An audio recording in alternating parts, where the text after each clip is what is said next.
இன்னும் சரியா 15 நாள் தான் இருக்கு.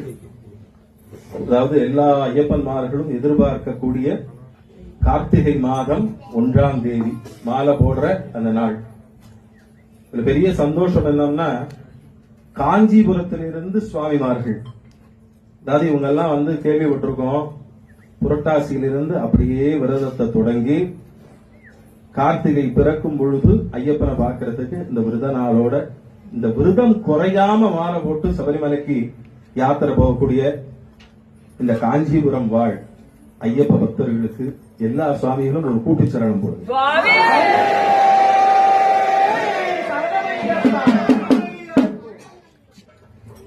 ஒரே ஒரு விஷயம்தான் எல்லா ஐயப்பமாருக்கும் சொல்றது, தயவு செய்து ஒரு மண்டல காலம் விரதம் இருந்து ஐயப்பனை தரிசனம் பண்ண போங்க. 10 நாள் 15 நாள் 12 நாள் இது அர்த்தமே கிடையாது.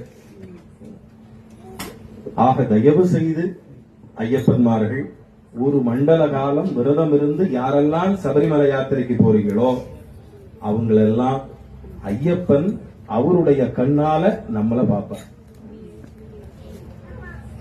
சபரிமலைக்கு போறவங்க எல்லாம் ஐயப்பனை பார்க்கலாம். நம்ம ஐயப்பனை பார்க்கறது பெருசா, அந்த ஐயப்பன் நம்மளை பார்க்கறது பெருசா அப்படின்றது நம்ம தான் தீர்மானம் பண்ணிக்கணும். ஆக அந்த ஐயப்பனுடைய விழி நம்ம மேல படணும் அப்படின்னா கண்டிப்பாக ஒரு மண்டல காலம் விரதம் இருந்து சபரிமலைக்கு போங்க. அதை மட்டும் கேட்டுக்கிட்டு நேரம் அப்படியே கடத்திக்கிட்டே போறதுனால அடுத்த பாடல் ஒரு கருப்பசுவாமி பாடல் பாடி மங்களம் பாடி 18ஆம் படி பாடி மங்களம் பாடி நிறைவு செய்யணும்னு கேட்டுக்கிறோம்.